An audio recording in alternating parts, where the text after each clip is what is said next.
नमस्कार, स्वागत है आपका। एमवी नेटवर्क देख रहे हैं यहाँ पर, मैं हूँ आपके साथ लता। केंद्रीय गृह मंत्री अमित शाह के फेक वीडियो ने भारतीय सियासत को गरमा दिया है। इस मामले में दिल्ली पुलिस एक्शन मोड में आ गई है। मामले में दिल्ली पुलिस ने कई नेताओं को पूछताछ के लिए बुलाया है। रिपोर्ट देखिए।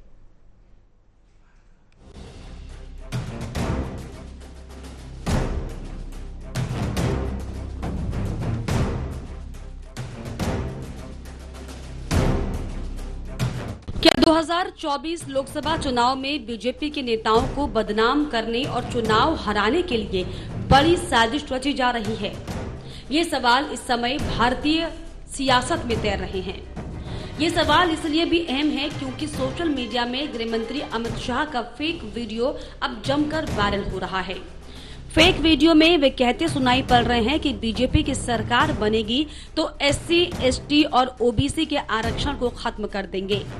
मामला सीधे देश के गृह मंत्री से जुड़ा होने की वजह से दिल्ली पुलिस तुरंत हरकत में आई और जांच तेज कर दी है। मामले में जांच का दायरा बढ़ा दिया गया है। तेलंगाना में पहले ही 5 नेताओं को नोटिस दिया जा चुका है। एडिटेड वीडियो मामले में कई राज्यों के लोग इसमें शामिल होने की आशंका जताई जा रही है। दिल्ली पुलिस ने 8 राज्यों के 16 लोगों को पूछताछ के लिए समन भेजा, तो वहीं तेलंगाना के सीएम रेवंत रेड्डी को भी पूछताछ के लिए बुलाया गया है। सीएम रेड्डी के अलावा तेलंगाना कांग्रेस के 5 और लोगों को पूछताछ में शामिल होने को कहा है। पूछताछ में शामिल होने वाले सभी लोगों को अपने साथ अपना मोबाइल, लैपटॉप लाने के लिए कहा गया है। एडिटेड वीडियो की जांच के लिए दिल्ली पुलिस ने झारखंड, राजस्थान, उत्तर प्रदेश, मध्य प्रदेश, हरियाणा, नागालैंड के लिए कई टीमों को भेजा। यूपी में समाजवादी पार्टी के एक लोकसभा प्रत्याशी को नोटिस दिया गया है, पूछताछ के लिए बुलाया गया है। तो वहीं अमित शाह ने फेक वीडियो को कांग्रेस की साजिश करार दिया है। उनकी हताशा, निराशा इस स्तर पर पहुंच गई कि उन्होंने मेरा और कुछ भाजपा नेताओं का फेक वीडियो बनाकर सबके बीच में सार्वजनिक किया। मुख्यमंत्री, प्रदेश अध्यक्ष, इस कक्षा के व्यक्तियों ने भी इस फेक वीडियो को फॉरवर्ड करने का काम किया।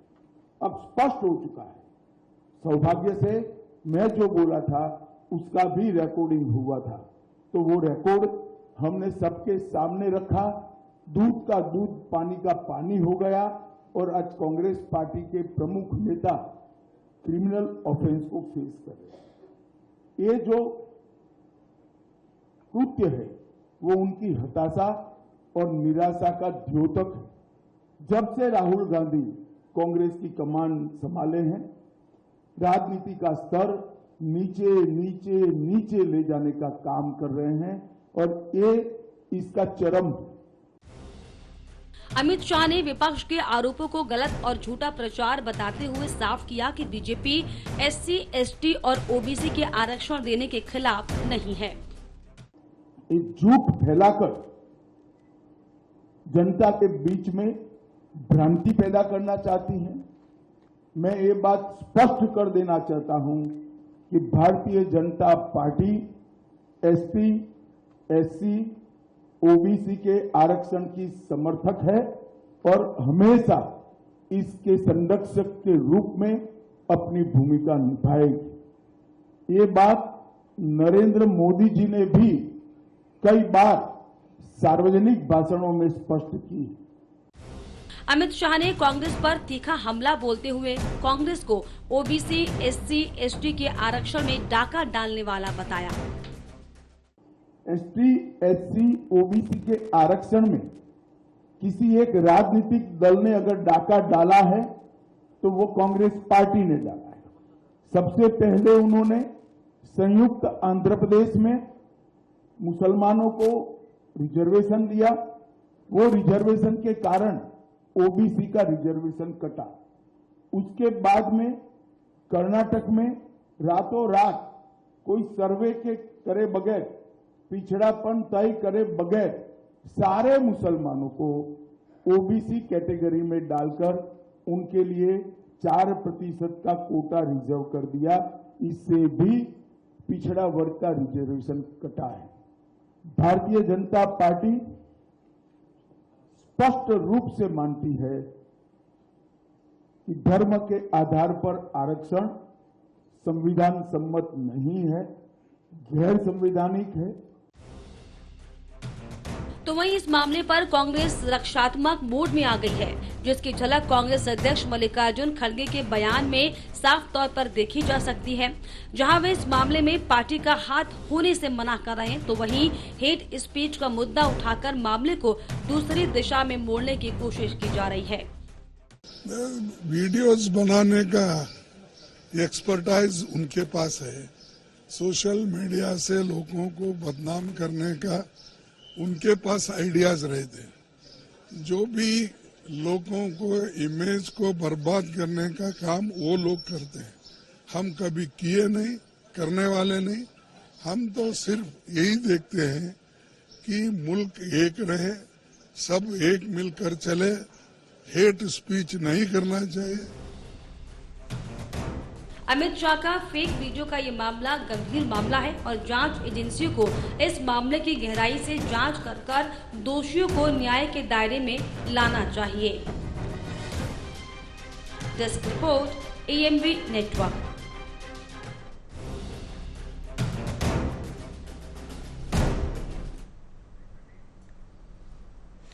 तो चुनावी माहौल ये चल रहा है और ऐसे में जिस तरीके से डीप फेक वीडियोस का वायरल होना लगातार जारी है, आखिर किसके इसके पीछे साजिश है? हालांकि इसको लेकर जांच लगातार की जा रही है, लेकिन क्या ये सिर्फ और सिर्फ एक राजनीतिक स्टंट है?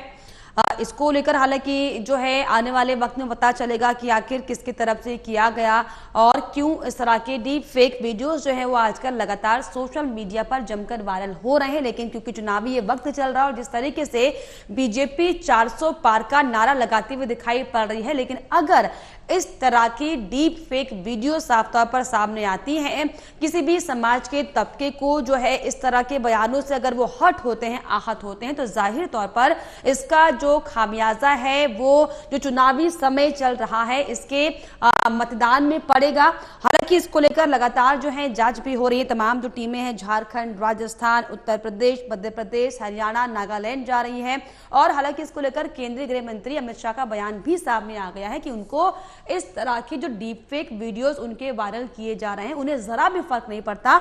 लेकिन इसी पर हम चर्चा करेंगे। मेरे साथ खास मेहमान जुड़ रहे हैं, मेरे साथ बीनू मेनन जुड़े हैं, नेता बीजेपी हैं, आपका मैं स्वागत करना चाहूंगी बीनू जी। इनके अलावा मेरे साथ भरत सिंह नेता कांग्रेस के हैं और थोड़ी देर में डॉक्टर अमरनाथ मिश्रा भी जुड़ेंगे, फॉरेंसिक एक्सपर्ट हैं। बीनू जी, सबसे पहले मैं आपसे सवाल यही पूछना चाहूंगी कि कौन आप लोगों के खिलाफ साजिश रच रहा है? क्या लग रहा है आपको ये जो डीप फेक वीडियो वायरल हुआ है, किस पर हालांकि 2-3 गिरफ्तारियां भी हुई हैं इसको लेकर, लेकिन क्या वो पुख्ता तौर पर औपचारिक मान लिया जाए कि जिन्हें गिरफ्तार किया गया उन्होंने ये वीडियो आपकी छवि को बदनाम करने के लिए क्या एडिट करके सोशल मीडिया पर अपलोड किया? क्योंकि इस तरह की जो चीजें हैं वो अक्सर सोशल मीडिया प्लेटफॉर्म पर दिखाई पड़ती हैं। देखिए, कांग्रेस जो है मालूम है उनको कि और विपक्ष को पूरा मालूम है कि धरातल से खत्म हो चुके हैं। विपक्ष जो है आत्मविश्वासहीन हो चुकी है।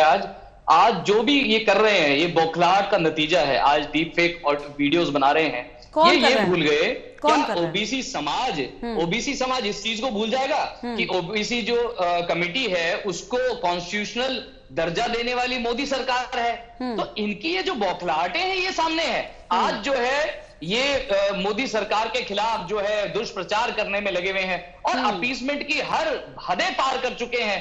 इनकी जो मैनिफेस्टो है 1936 का मुस्लिम लीग का जो मैनिफेस्टो है उससे तो बड़ा मेल खाता है। जहां मुस्लिम लीग भी इसी बात को कहते थे कि भाई हम शरिया लॉ अपनाए करेंगे, ये यहाँ पे यही कह रहे हैं माइनॉरिटीज के लोग लॉ को मान्य करेंगे। वहां पे ये कहते हैं मुस्लिम बच्चों को विदेश भेज के पढ़ाने के प्रावधान लाएंगे। वही चीज 1936 के मुस्लिम लीग के उसमें था। लेकिन बीनू जी किस आधार पर बीजेपी डिफेम करने का इन्होंने एक तरीका अपनाया है, कैसे ना कैसे अपने स्टैंड को बरकरार करने के लिए। इन्हें मालूम है कि ये पूरी तरह से वाइप आउट होने वाले हैं, ये पूरी तरह से सारे घर बैठने वाले हैं। ठीक है बीनू जी, हालांकि केंद्रीय गृह मंत्री की छवि के साथ इस तरीके से जो ये कृति बोलेंगे, क्योंकि जिस तरीके से बयानों को उलट पलट के और जो छांट काट के सोशल मीडिया में डाला गया, किस आधार पर आप ये कह रहे हैं कि जो छांट काट हुई है ये आपकी विरोधी पार्टियां जो है उन्होंने की है, और किस पर आप सीधा आरोप लगा रहे हैं? क्या कांग्रेस ने किया है, क्या आम आदमी पार्टी ने किया है, क्या समाजवादी पार्टी ने किया है? किस आधार पर? क्या कोई पुख्ता सबूत आपके पास या फिर क्या औपचारिकताएं? देखिए सबूत जो है इकट्ठा करने का काम जो है एजेंसीज का है। हाँ। और जहां तक जो है इन्हीं के ऊपर शंका पुख्ता होने का कारण क्या है कि हर मंच से ये झूठा बयान देते हैं कि अगर मोदी सरकार बना तो सारे आरक्षण खत्म कर देंगे। कहां पे, हमारे किस मैनिफेस्टो में ऐसा लिखा है बताएं? जबकि इनके तो मैनिफेस्टो में है, इनके मैनिफेस्टो में पेज नंबर 24 में है कि भाई ये माइनॉरिटीज, SC ST इन सबका हक मारकर क्या लिखते हैं कि भाई माइनॉरिटी कम्युनिटी में से हाई कोर्ट का जज, सुप्रीम कोर्ट का जज चुनेंगे ये लोग। तो अगर किसी का हक मारने का काम कर रही है तो ये विपक्ष कर रही है। इनके मैनिफेस्टो में, कांग्रेस के मैनिफेस्टो में है। अगर ये मैंने जैसे बताया 1930 के मुस्लिम लीग के जैसा इन्होंने जो मैनिफेस्टो आज बनाया है माइनॉरिटीज अपीसमेंट का, तो ये हक जो है SC ST और OBC का ये मार रहे हैं। पर प्रत्येक मंच से इनके नेताओं को आप सुनेंगे ये क्या कहते हैं, भाई मोदी सरकार बनी तो आपके रिजर्वेशन हट जाएंगे, OBC के रिजर्वेशन हट जाएंगे, ST के रिजर्वेशन हट जाएंगे। ये इतने मूर्खता के साथ ये इस बात को बोलते हैं, ये चीज भूल जाते हैं कि देश की जनता को मालूम है कि OBC कमीशन को अगर कॉन्स्टिट्यूशनल स्टेटस दिया तो वो मोदी सरकार ने दिया। तो ये जो इनका झूठ और भ्रम की राजनीति है, और हर तरह से हर जगह अगर आप देखेंगे तो ये भ्रम करने की राजनीति करते हैं। एक बात इनकी, अगर आज इन्होंने सरकार के प्रति सच्चे एलिगेशंस लगाए हो तो आप मुझे बताइए, इनके पास कुछ नहीं है, they don't have a report card. हम रिपोर्ट कार्ड है हमारे पास एक रिपोर्ट कार्ड है जिसके बेसिस में हम इलेक्शन में उतरे हैं। चाहे कोई भी चीज हो, वादा किया है तो उसको निभाए। ये किसी मंच से जाकर कहते हैं हम आर्टिकल 370 को रिपील कर देंगे, जो वापस उसको लागू कर देंगे, CA के खिलाफ वो करेंगे। क्या ये देश की जनता यही चाहती है? चलिए बिनू जी, मैं भरत जी से इसका जवाब देती हूँ। भरत जी, सीधे तौर पर बीजेपी आप पर आरोप लगा रही है कि आप लोगों ने ओछी राजनीति दिखाई है और वीडियो एडिट कर सोशल मीडिया पर पोस्ट किया। सीधा आरोप आप पर लग रहा है, क्या कहिएगा भरत जी, अगर आपको मेरी आवाज मिल रही? हाँ, मेरी आवाज आ रही है? बिल्कुल बिल्कुल। देखिए लता जी, इन्होंने 10 साल काम ही क्या किया है? सिर्फ आरोप ही तो लगाया कांग्रेस पे, गांधी परिवार पे। सरकार चलाते हैं 10 साल से, ये केंद्र में ये है, लेकिन इन्होंने जो काम किया वो एक ही काम किया है कि राहुल गांधी जी के ऊपर आरोप। नहीं भरत जी, वीडियो पर क्या कहिएगा? जो फेक वीडियो, डीप फेक जो वीडियो है, इस पर आपकी पहले प्रतिक्रिया मैं जानना चाहूंगी। क्या ये सही, क्या ये गलत, और क्या आपकी पहला कमेंट इस पर होगा, इस पूरे जो पूरा प्रकरण ये है इस पर? जितना सही वो आलू और सोने वाला वीडियो आपने देखा होगा, एक तरफ से आलू डालिए दूसरी तरफ से सोना आएगा। वो आपने वीडियो देखा होगा। देश के प्रधानमंत्री अमित शाह जी सब लोगों ने कहते हैं और अभी भी कहते हैं आलू डालो सोना निकलेगा। पूरा वीडियो देखा है क्या कहीं? वो पूरा वीडियो शायद आपने देखा होगा तो पता चलेगा। हाँ, तो पता चलेगा कि उस वीडियो में क्या बोला गया और कैसे बोला गया। लेकिन इनके एक्सपर्ट जो बैठे हुए ना, मीनू जी के एक्सपर्ट लोग बहुत बैठे ना, जो वो यही काम करते हैं दिन रात। तो इसलिए इनके दिमाग में खुराफात ये हमेशा रहता है कि अरे अरे बाबा अमित शाह जी के खिलाफ कैसे बोल दिया, कैसे कर दिया, ये तो डीप फेक है, ये तो जो है एडिट वीडियो है। इतने एडिट वीडियो इन्होंने 10 साल में चलाया राहुल जी के खिलाफ, वो अगर मैं आपको गिनाने लगूं, दिखाने लगूं तो ये छोड़ के भाग जाएंगे यहाँ से। और एक वीडियो आने पे इतना तिलमिलाए हैं। सोचिए 10 साल में राहुल जी के खिलाफ इतने पैसे खर्चा किए पप्पू बनाने के लिए। पप्पू तो बने नहीं, पापा बन गए इनके, तो ये परेशान हो रहे हैं। दूसरी चीज इन्होंने कहा कि बताइए संविधान खत्म करने की बात करती है, झूठ बोल रहे हैं ये लोग। अरे भाई, लल्लू सिंह पता है आपके कौन है? चचा जान तो नहीं होंगे। लल्लू सिंह आपके प्रत्याशी हैं। वो जो है चुनाव लड़ रहे हैं और वो कह रहे हैं कि 272 सीट से कुछ होने वाला नहीं है, 400 सीट दीजिए तो हमारा संविधान हम बदल सकते हैं। दूसरा आपके ही जो है कर्नाटक के केंद्रीय मंत्री, वो भी यही कहते हुए पाए गए कि 400 अगर सीट मिलेगी तो संविधान बदलने में सुविधा होगी। मैं लता 2 मिनट। और तीसरा इन्होंने कहा ना कि हमारी गारंटी है, हम लोग काम किए हैं, 10 साल काम किया। हाँ, काम किए, नया काम इनमें जुड़ गया है। बगल के जहां से हमारे मुख्यमंत्री को तलब किया गया है और दिल्ली की पुलिस ने बुलाया है, अरे बगल के स्टेट में ही कर्नाटक से कम आपके साथीदार, आपके जोड़ीदार हाथ उठा के जो प्रधानमंत्री जिसका प्रचार कर रहे थे, अगर उसको रेवन्ना को बुला लेते, उनके बेटे को बुला लेते, तो 3000 वीडियो जो आज महिलाओं को शर्मसार कर रहा है, ऐसे व्यक्तियों के साथ में आप जो खड़े हैं तो आपका तो मुंह, उनके साथ में तो आपका भी मुंह काला हो रहा है ना। ये पूरे देश के जो है वो मुंह काला करने का काम आप लोग ने किया है। इस पे आप लोग कुछ नहीं बोलेंगे, मगर गांधी परिवार पे आप जरूर बोलेंगे, वो जो है वीडियो पे जरूर बोलेंगे। ऐसे बहुत सारे मामले हैं। देश क्या सुनना चाहता है वो है लता जी, बिल्कुल देश क्या सुनना चाहता है, देश सर्वोपरि होना चाहिए और देश की जनता के साथ किसी भी तरीके से कोई धोखा नहीं होना चाहिए। अमरनाथ जी मैं आपके पास आऊंगी, क्योंकि जिस तरीके से जब से ये सोशल मीडिया ग्रो हुआ है, तभी जैसे हम कहते हैं ना किसी भी चीज के प्रोज एंड कॉन्स दोनों चीज साथ में आती है, तो जरूर एक महत्वपूर्ण टूल कम्युनिकेशन का जरूर बन गया सोशल मीडिया। लेकिन जिस तरीके से जो वायरल न्यूज भी फैलना शुरू हुई, अमरनाथ जी आज की डेट में 21वीं सदी में हम हैं, जनता के लिए ये बहुत कंफ्यूजन सा हो गया है कि किस बात पर भरोसा किया जाए। आलू से सोना बनाने वाली मशीन पर भरोसा किया जाए या फिर जो ये एसटी एससी को लेकर जो बयानबाजी हो रही है इस पर भरोसा किया जाए। क्या आपका टेक्निकल इसमें आंसर होगा? लता जी इसमें टेक्निकल आंसर यही होगा, जिस तरह विज्ञान जो वरदान है तो अभिशाप भी है, और हर चीज के प्रॉन्स एंड कॉन्स है। तो हम कहते हैं आंख का देखा हुआ, कान का सुना हुआ पे ही विश्वास करना चाहिए। तो आज के डेट में यदि इस तरह के वीडियो आ रहे हैं तो उसका प्रॉपर जो है इन्वेस्टिगेशन होना चाहिए फॉरेंसिक पॉइंट ऑफ व्यू से। हम किसी राजनेता जो इम्पोर्टेंट पोस्ट पे है देश के, जो है ऑनरेबल होम मिनिस्टर या कोई भी है, तो वो अच्छे से इन्वेस्टिगेट होना चाहिए और उसके बाद ही कुछ बोला जा सकता है। कोई भी ऐसे बयान या ऐसे चीजें नहीं कर सकता, मुझे ऐसा लगता है, मेरा पर्सनल व्यू है। तो इसकी फॉरेंसिक जांच होना चाहिए, उसके बाद ही इसके सत्यता या इसके लेकिन अमरनाथ जी क्या आपको लगता है कि चुनावी समय में ये ट्रेंड थोड़ा ज्यादा बढ़ जाता है, किसी भी वीडियो को काट छाट कर सोशल मीडिया पर एकदम बढ़ावा देना ताकि लोगों के माइंड में एक परसेप्शन सेट हो जाए? ये क्योंकि आप इस पूरे टेक्निकल चीजों से जुड़े हुए हैं, साइबर क्राइम कितना बढ़ गया ये आप देख रहे होंगे, तो ये चुनावी समय में बहुत ज्यादा बढ़ जाता है। और क्या इसका कोई पैमाना तय किया जाता है क्या कि किसी भी चीज को कैसे वायरल कर देना है, ट्रुथ है फॉल्स है, इन चीजों को क्या बारीकी से देखा जाता है, क्या पूरा मॉनिटर होता है क्या सोशल मीडिया में पहले परोसने से पहले? क्या कितना जरूरी है आप समझते हैं आज की डेट में? देखिए आपको भी पता होगा और सभी लोगों को पता होगा कि शादी में जो है वीडियो बनता है या फोटोग्राफ होता है तो उसकी मिक्सिंग जो है एक नॉर्मल वीडियो एडिटर भी कर देता है। बिल्कुल। तो होता क्या है कि यदि कुछ स्टेटमेंट या कुछ बयान या कुछ भाषण जो है राजनेताओं का या फिल्मी सितारों का रहता है तो उसको कुछ जो है शरारती तत्व होते हैं जो उसको कट करके या गलत तरीके से जो है परोसने की कोशिश करते हैं। और जो इसको परोसता है, जो इसको सोशल मीडिया पे डालता है, तो उसके आईपी एड्रेस से और सब चीजों से, उसके सोशल प्लेटफॉर्म से ये चीजें इन्वेस्टिगेट हो जाती है और पता चल जाता है कि किसने किया है।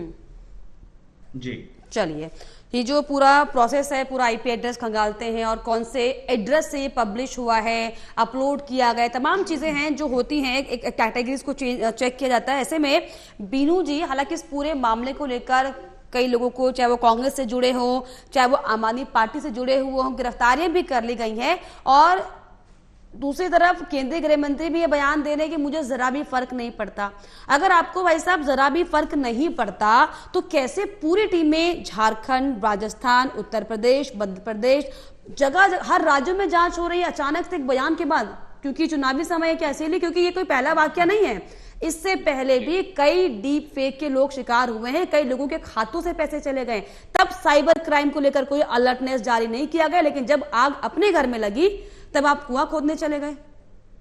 नहीं, देखिए लता जी, मैं आपको याद दिलाना चाहूंगा कि आईटी एक्ट में संशोधन जो है, जब ये आईटी रिलेटेड जब क्राइम हुआ, भरत जी बैठे, इनको इस बात का ज्ञात होगा, इसमें संशोधन जो है किया गया। टाइम टू टाइम लॉस को अपडेट करने का काम जो है साइबर क्राइम या समय के हिसाब से बदलते में जो है मोदी सरकार ने ही किया है। कोई रेगुलेटरी लॉस है उन्हें बदलने का काम भी मोदी सरकार ने ही किया है। और जहां तक जैसे अमित शाह जी ने बोला कि इन बयानों से उन्हें फर्क नहीं पड़ता, दैट इज 110% ट्रू। बट ये जो चीज है ये डिस्करेज होनी चाहिए एट द रूट इटसेल्फ।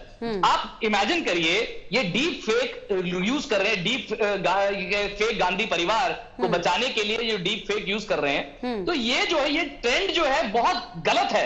अगर आप इमेजिन करिए होम मिनिस्टर के अगेंस्ट यूज किया जा सकता है तो it should be set an example कि भाई ये ऐसी चीजें डिस्करेज की जाए। अगर इसको लाइटली लिया जाता है तो देश में इस चीज को बड़ा लाइटली लिया जाएगा, जबकि इसके कानूनों में, जैसे आपने कहा, इसके कानून में अगर बदलाव लाने का काम जो किया है तो मोदी सरकार ने किया है। और जहां तक मेरे साथी जो है हमारे रिपोर्ट कार्ड की बात कर रहे थे, मैं जनवरी 2014 का जो मनमोहन सिंह जी का बयान है इन्हें याद दिला देता हूं। मनमोहन सिंह जी ने अपने ही उसमें कहा कि we could not deliver, we could not generate employment, we could not control inflation.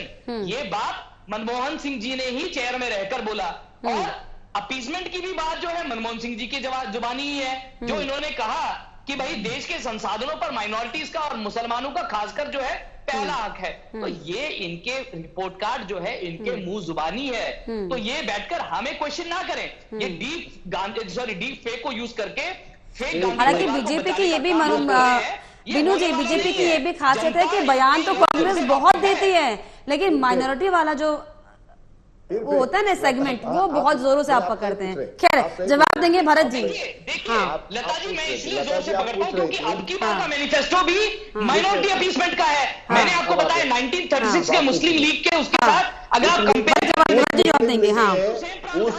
उसी मुस्लिम लीग के जो आप बता रहे 1936 में तो आरएसएस जनसंघ, पता है आपको जनसंघ को जानते हैं आप? नहीं, जनसंघ को जानते हैं आप? कभी नाम सुना है जनसंघ को? आप सुना होगा, जनसंघ का नाम सुना है आपने? बिल्कुल बिल्कुल जानते हैं। 1936 में किसने सपोर्ट किया था? सरकार कैसे बनी? किसने सपोर्ट किया था? किसके साथ थी? क्या भूल गए? दूसरी चीज अभी ये डीप फेक की बात कर रहे थे, काट छाट की बात कर रहे थे, कुछ सबूत तो दे रहे हैं कि मनमोहन सिंह ने माइनॉरिटी की बात की थी, बाकी का आगे का पीछे का सेंटेंस निकाल दिया कि उन्होंने तो बात की थी, एससी की भी बात की थी, एसटी की भी बात की थी, उसके बाद में माइनॉरिटी की भी बात की थी। तो वो जो इनको सुविधा होती है उस सुविधा के हिसाब से वो काट के बाकी दिखा देते हैं। जैसे इन्होंने कहा कि मेरे सुविधा के हिसाब से, इनकी सरकार के सुविधा के हिसाब से इन्होंने जो है कानून बनाया है। वो कानून क्या बनाया लता जी? कि अगर विपक्ष का कोई भी वीडियो बनता है इनके सरकार के खिलाफ, अगर कोई भी बोलता है इनके सरकार के खिलाफ, तो वो सारे एक्ट जो इन्होंने अपने सरकार बोलते हैं ना कि हमारी उपलब्धि है, हमारी सरकार ने ये बनाया, हमारी सरकार ने ये बदल दिया, वो सारे एक्ट जो होता है वो विपक्ष के नेताओं के खिलाफ हर राज्यों में जहां जहां आपने नाम लिया बहुत ही तेजी से एकदम सातिर तरीके से एक्टिव हो जाती है। मगर जैसे ही अगर ये सोना से आलू बनाएंगे और कुछ बनाएंगे तो वहां पे कोई जाता भी नहीं है, एफआईआर भी नहीं होती है, पूछा भी नहीं जाता है। हमारे जैसे छोटे से कार्यकर्ता अगर जाके पुलिस स्टेशन में गए, मैं अमरनाथ जी से इसका जवाब देना चाहूंगी। मोदी जी के खिलाफ एक सेकंड, नरेंद्र मोदी जी के खिलाफ एफआईआर करना है क्योंकि इन्होंने गलत बोला, आलू से सोना की बात ये गलत है। क्योंकि देखिए इन्होंने कहा, आपने कहा सेलिब्रिटी हो चाहे बड़ा हो, मंत्री हो, उसके खिलाफ होगा तो केस नहीं, हर देश का वो व्यक्ति जिसके खिलाफ इस तरह से साजिश।